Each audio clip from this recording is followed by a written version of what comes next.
Hello again, everybody. Good to be here.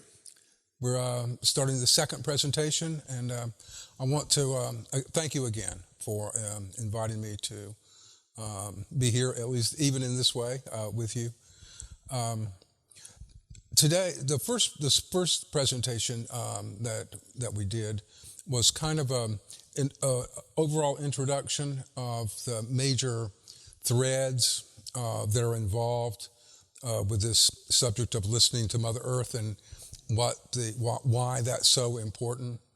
And so in this session, in this presentation, I want to review a little bit and then weave it together.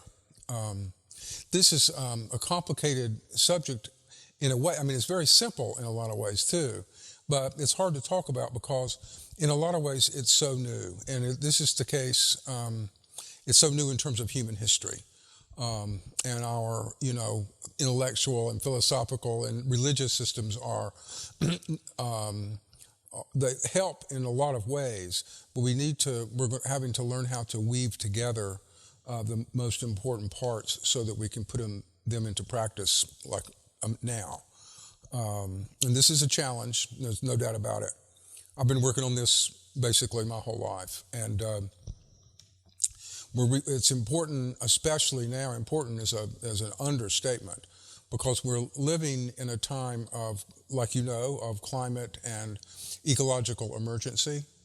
As you know, I hope that we need to be taking decisive kinds of actions now to reduce greenhouse emissions and to stop exploiting Mother Earth in ways that we have been doing for hundreds of years as a consequence of our just kind of colonial mindset out of much of the world, the Western world especially, but it's not only the West.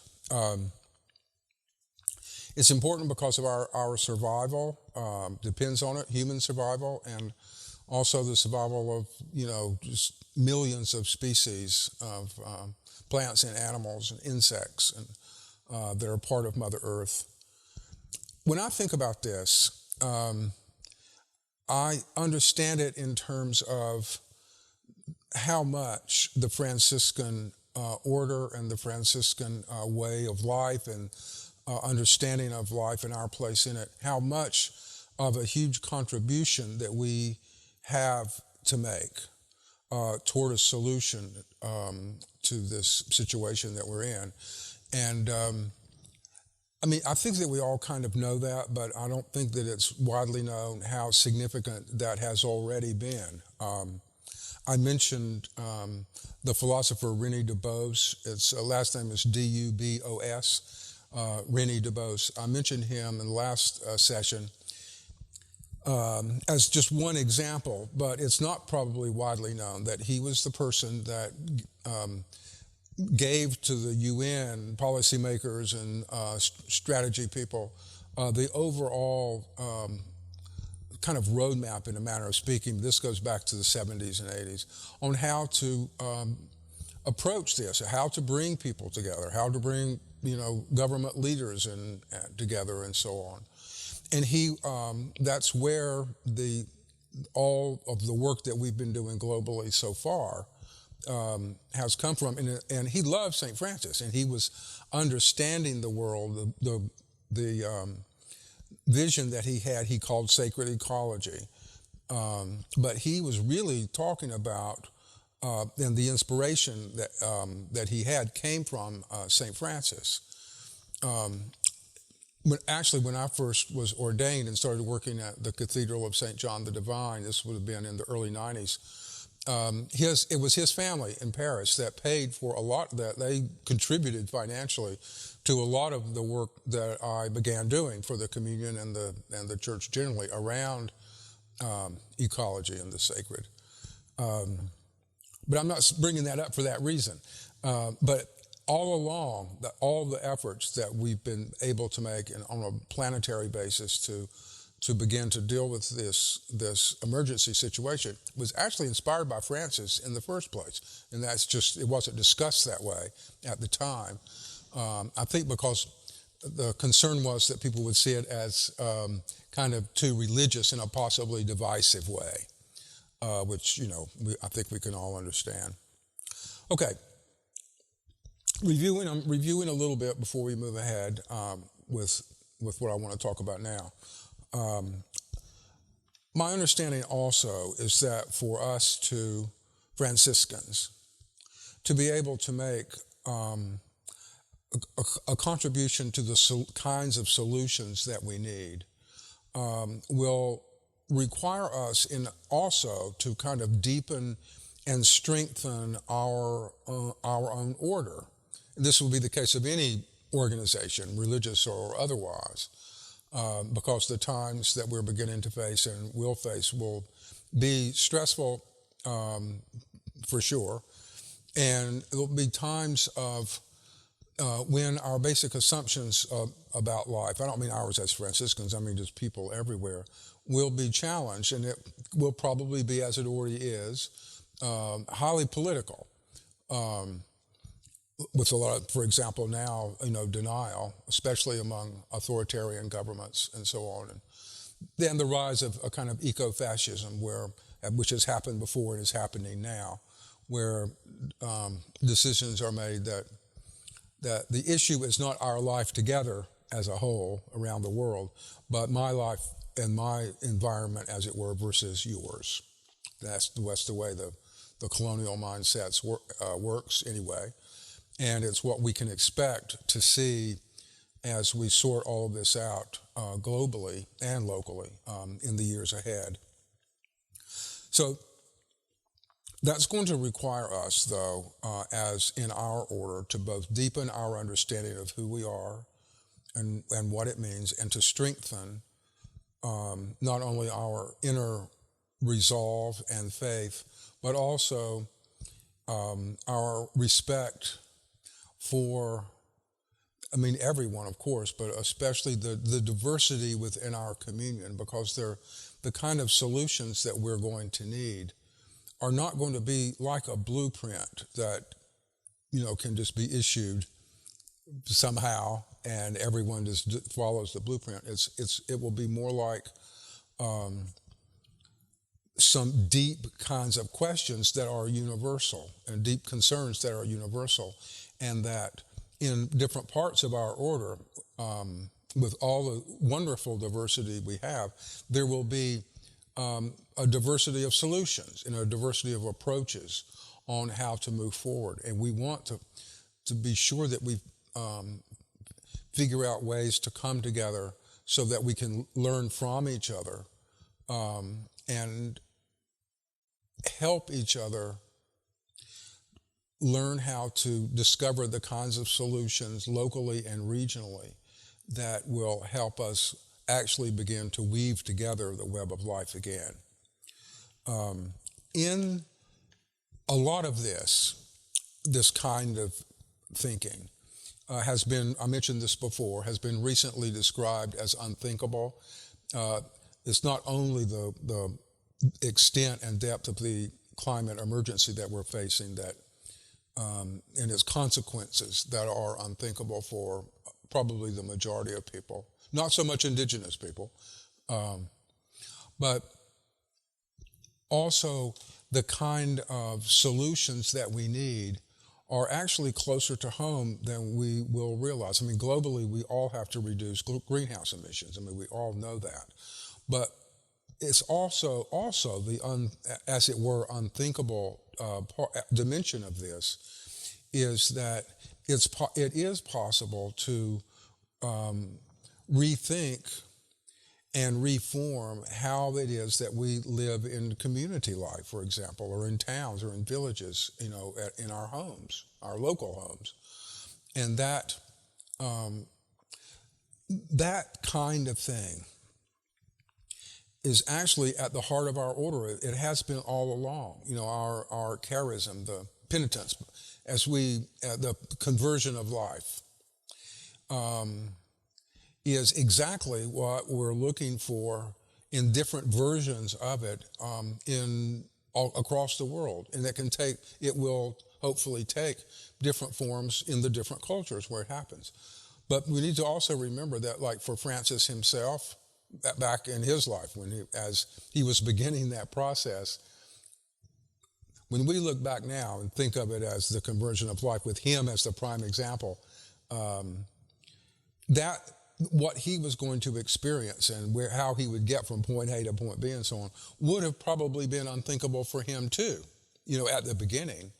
And so this is just part of what our charism is like, is being willing to look into the uncertainty, and the unknowing of it all, and have the faith and willingness to learn and discern with each other about how to move ahead. That's the kind of thing, in my opinion, that our order is going to need in order to deepen our life together and strengthen then who we are as an order. That's why I'm using those words. But to me, the world needs a conversion of life right now in how that we've been living, seriously and quickly. And as René DeVos knew, it was and has been our order, at least within the Christian world all along, that has been providing that inspirational example of how this can be done. And so now here we are, and the wake-up call, which has been sounding, for a long time anyway, is now sounding, very strongly. As I mentioned this before, as the indigenous writer and leader Natalie Diaz has said, Mother Earth is exhausted, and the reason is because we have made her exhausted. Mother Earth is exhausted, and now she wants to cleanse herself.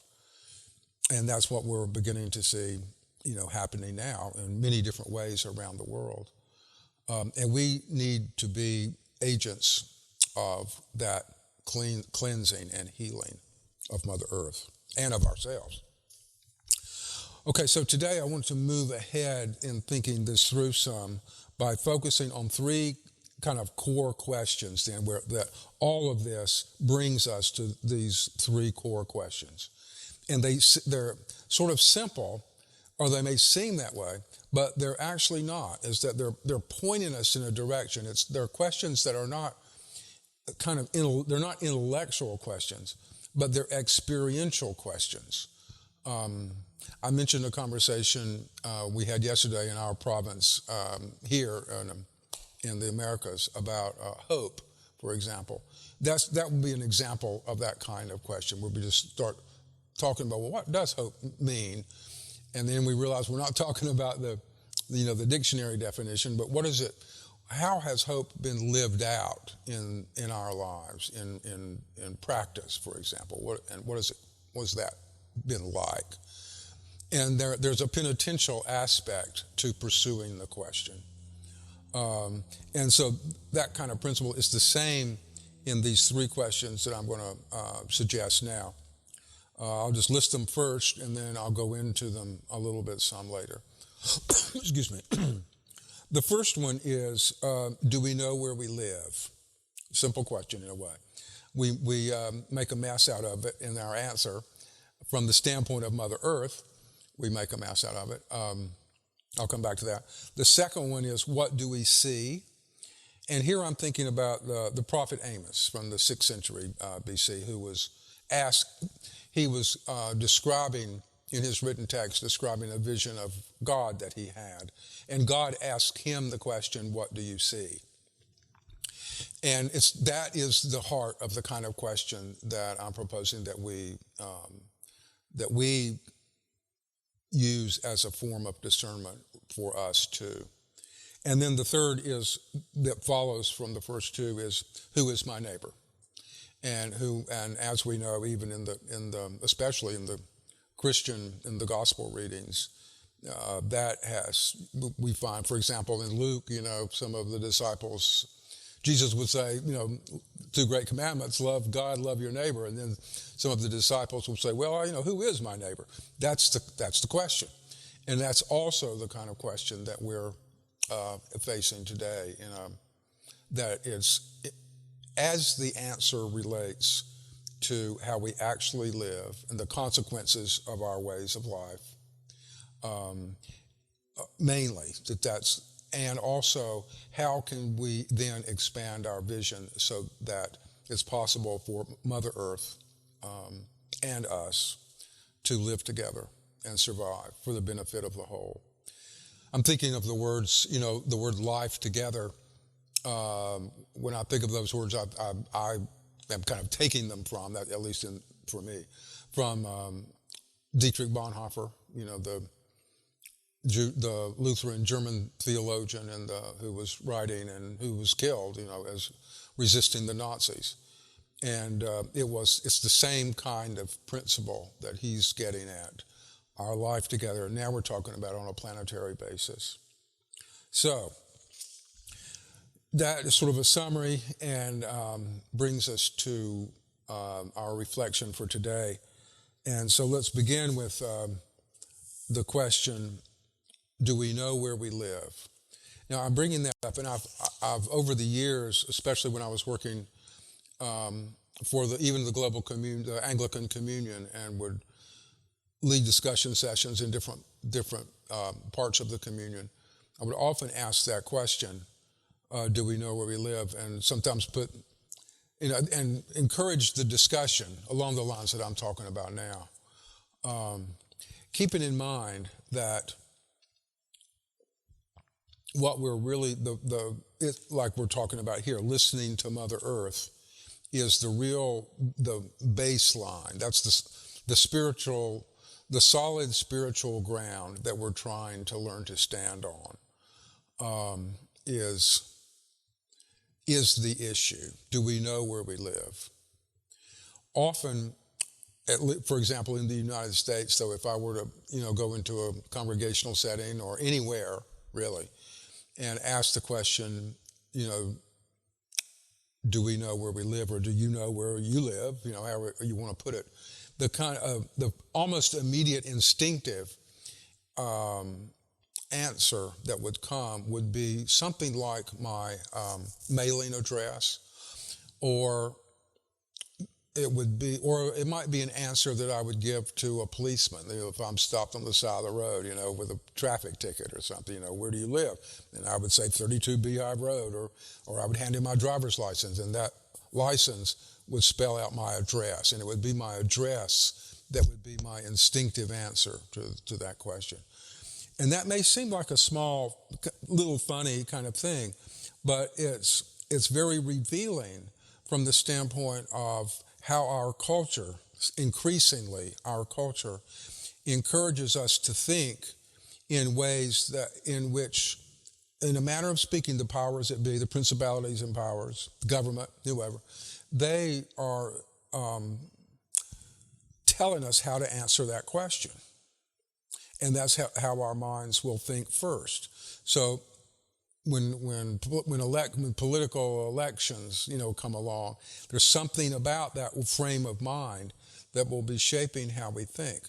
Our instinctive response, answer to the question, do we know where we live, is probably not, for the vast majority of people alive today, is probably not going to be something like that, well, I am a part of Mother Earth, or it's in my relationships with, that home is defined in terms of my relationships with Mother Earth, where I live. You see the distinction, but that this is not just about quibbling over words here. It's understanding how it is that in our life together, restricted as it may be, shallow, a lot of ecologists who think about these things would say that it's very thin or shallow, that we're not standing, as it were, standing, listening on solid spiritual ground, that we have created a kind of thin veneer of a life together that is seemingly separate from Mother Earth. Nothing, in fact, is separate from Mother Earth, but we, in our minds, have created a way of life and a way of thinking that gives the impression, as I was saying before, that gives the impression that the environment, very Western word, that the environment is somehow separate from me, from us, that the environment is somewhere out there meaning the world that is there for me,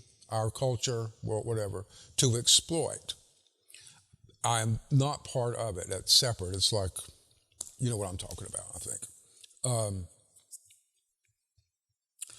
So when we're asking that question, let's say that in fellowship meetings, let's say all these three questions, or might be something that we could, that would be possible, or some version of it, to help us begin to discern these things in our fellowship meetings, you know, even globally, or in our convocation meetings and so on.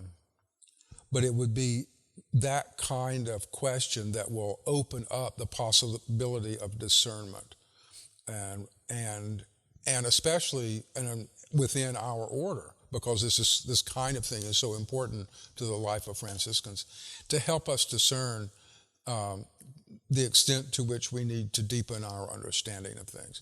I'll give another kind of example.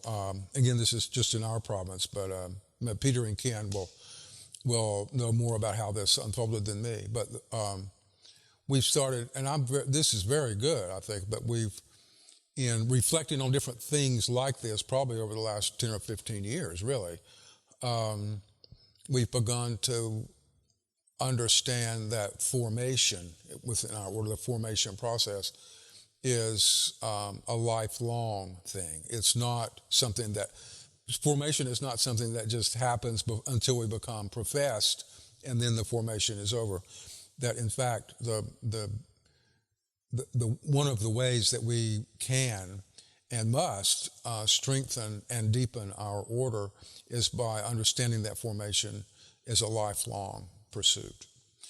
And that in fact, the charism of the conversion of life depends upon, for it to be realized, the conversion of life to be realized fully as possible, requires us to understand that the formation of our souls as Franciscans is a lifelong thing.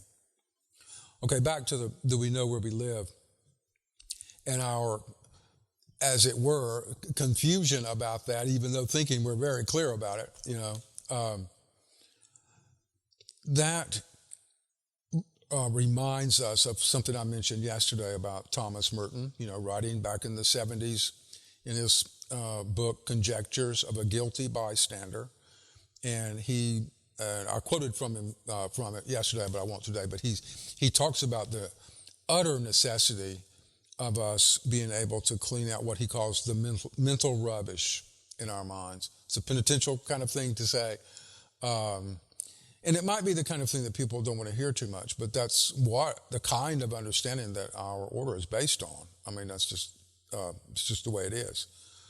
Part of the mental rubbish that we're beginning today, to realize today, is that from a spiritual point of view, most of humankind, having been sort of trained, as it were, or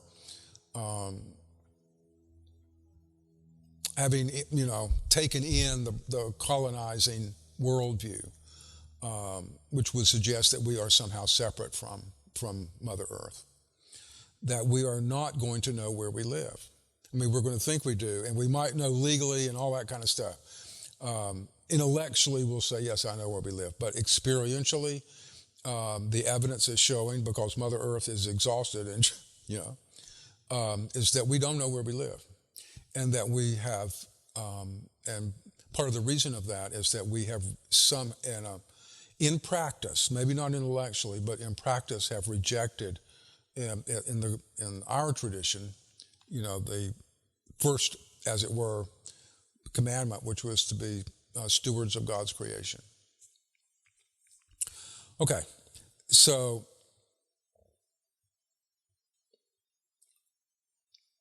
one of the ways, just to give an example of another way that an indigenous person has answered the question, you know, do you know where you live? And Chief Lyons, Onondaga, who I know. I worked with him quite a lot at the cathedral and at the UN over the years. He would answer that question in terms of kinship. That's the first thing that would come to his mind. Do you know where you live? And he immediately thinks about our relations with each other, not location like on a map, but he uses three words. It's like, do you know where you live? And the answer is all my relations. And that the where is really about relationship. It's in the kinship, in fact.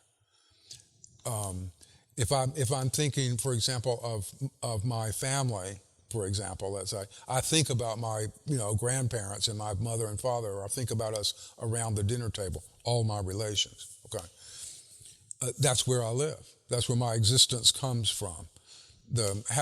Where that's located on a map is sort of a secondary idea. Important, but that's not the core of it. There was another thing to keep in mind. This is like a teaching, like among geographers, and anthropologists sometimes, and so on. But that we have maps of the world, right? We have maps of New York and maps of, Africa and South America, Argentina, and India,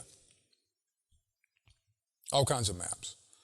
But the main thing that is taught to people who especially are map makers or people who are reading maps or using them is that the map is not the territory.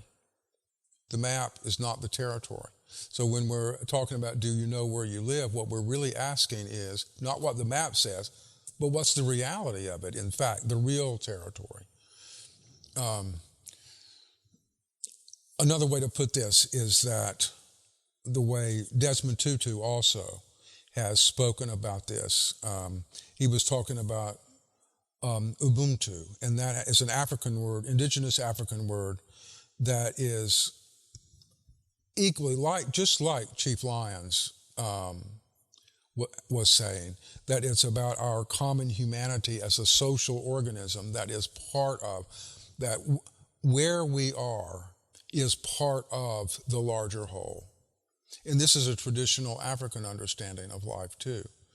He was encouraging us to expand it beyond our social bonds as human beings, but to include all our relations in the Franciscan sense of, or like Chief Lyons would say, in terms of kinship, universal kinship. This is very Franciscan. So you can see how, 50, 60 years ago, René Dubos, when he's trying to help the UN about it, how to do this, he's thinking along these lines too. He says we have to help people understand that where we live is a life together with Mother Earth, and just whatever it takes. Francis, in our tradition, was probably one of the first to, come out in public with his conversion of life and what that told him about not only who he was, but what it meant to have a life together. Okay. Let me check the time just a little bit. All right. So let's go to the second question. What do we see? So remember the prophet Amos. And this is a question that God asked of him. And it has to do with the plumb line. Remember the plumb line. Let me read from you. This is from Amos. And this is Amos writing. He's describing to other people his vision of God. And he says, this is what he showed me. The Lord was standing beside a wall built with a plumb line in his hand. And the Lord said to me, Amos, what do you see? Amos, what do you see? So behind that question, what do you see, is also the question, do you know where you live? Or what do you see where you live? What is this? It's not your creation, it's mine, after all, And it's your job has always been to care for it, remember? So these are the sort of the subtext, as it were.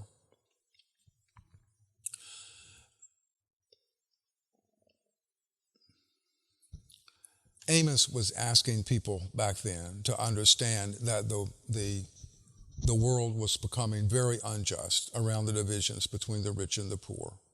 And today we're seeing just the implications of that kind of exploitation magnify exponentially until we've reached a point where our mutual survival depends on there being a just, spiritually deep, spiritually real solution to Amos's question. What do you see? Plumb line. A world hugely out of balance. At the foundation of Amos's understanding was justice and righteousness, remember? And the question that,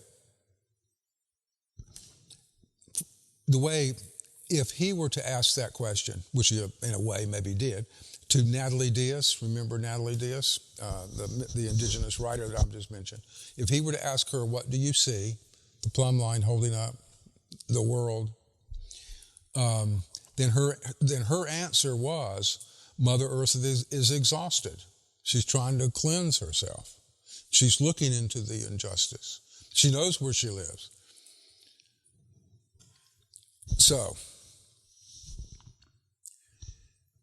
for much of the world right now, that is what's unthinkable, in my view, is that we have created cultures around the world largely indoctrinated by the values of greed and exploitation, individualism, versus life together, and that in doing that, we have made looking into the plumb line of Amos seem to be unthinkable. It's almost like it's not allowed, or obviously we can, but it's not encouraged by our political and economic systems. Instead, and that's where, as Franciscans, we need to say, yes, we can ask that question. We must ask that question. In the same way that St. Francis his life was, there was conversion of life for him because he was looking into that himself and was able to see. Instead, what we're doing right now, I think, as we all know, is that consumerism is subsuming our sense of community and a life together. Even citizenship, is increasingly defined as a kind of a consumeristic thing, not so much relationship.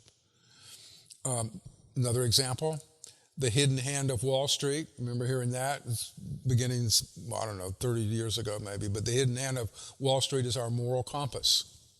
Plumb line, way out of balance when that happens. But that's not being understood very well, to say the least, and also it's the case that a lot of churches within the Christian world are listening to the hidden hand of Wall Street and translating the gospel through the moral compass, as it were, that Wall Street is providing. Another consequence of the world out of balance in Amos's plumb line is that exploitation is happening in the name of freedom and democracy. And this is a form of a propagandized thinking that is become pretty deeply rooted in people's consciousness.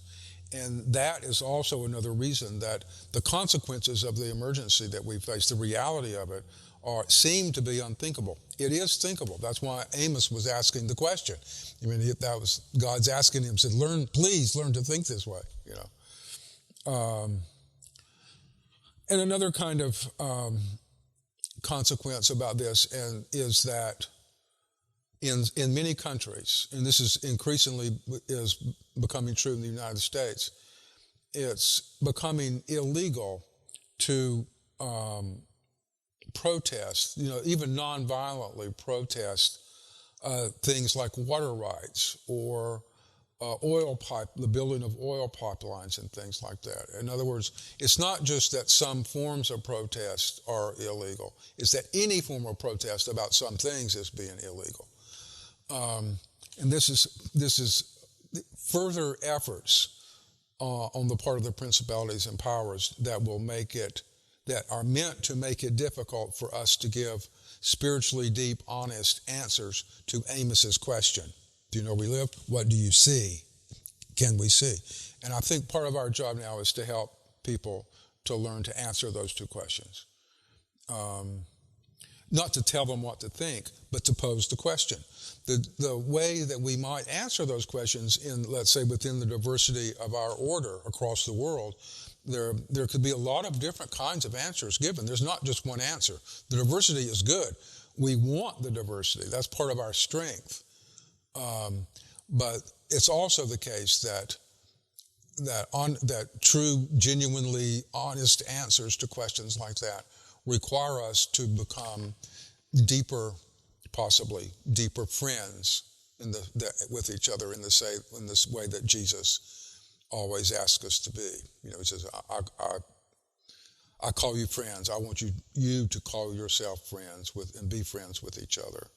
There's no doubt about the fact that marching with Greta, you know, around climate marches, she was arrested recently in Sweden, I think. And a lot of our members are involved with nonviolent protests, you know, and for good reasons and so on. I'm not encouraging that in my presentation today. I'm not at all. At the same time, there is probably more action, agency, as it were, you know, in moral philosophy terms, that our agency as Franciscans is probably being expressed more than we might realize. How it is that we're going to move forward through the next 10, 15 years when so much is going to be played out in terms of climate and politics and oil and, you know, forests and food, water. I don't know. But it would probably it would make sense to me based on my experience, let's just say that, over the last 30 years or so, to recognize that one of the reasons, too, that I joined the Franciscan order was not because of politics, but it was because of the friendship and the depth of the understanding that I could talk about most anything within the order, and that it was safe space, you know, in a way, but it was honest. And we didn't always agree about everything, but for me, that was a refuge. Also, even for my life, even for my existence within the larger church, being a Franciscan was a refuge, and also a source of strength in order to then also keep pursuing the things that we need to do, given the times where we live.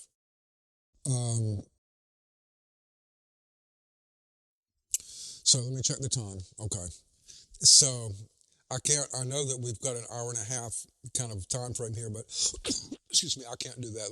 The last session was like 45 minutes, and that's about my limit. And I think I've about reached that limit now.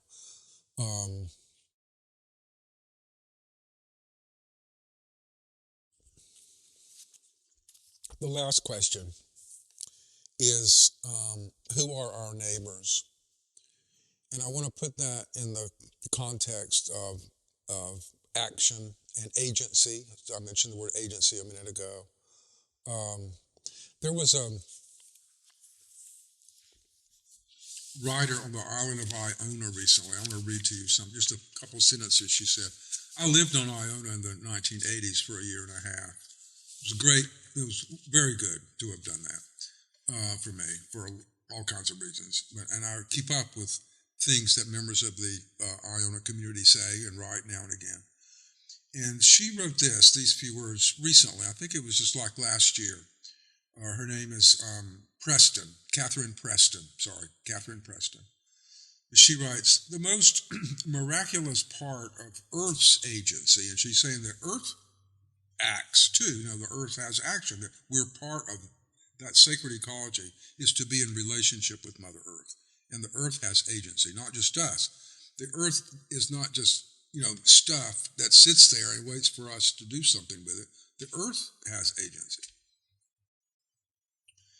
The Earth's miraculous part, the most miraculous part of Earth's agency is not how she makes mountains rise and streams curve. It's how she offers humans an invitation to intimacy. And that I thought that was fantastic. And part of the reason is that by deepening our relationships with each other in our order and with Mother Earth, with Brother Sun, Sister Moon, and Sister Water, that we are actually deepening our intimacy within our own souls and with all of our relationships, as Chief Lyons would say, with all my relations. And then she says, in other words, we're moving out of a world that has become so objective and making it subjective again. Not subjectivity in the sense of where we become error prone, but to where we can learn that listening, for example, is part of relationship, and that speaking and listening go hand in hand.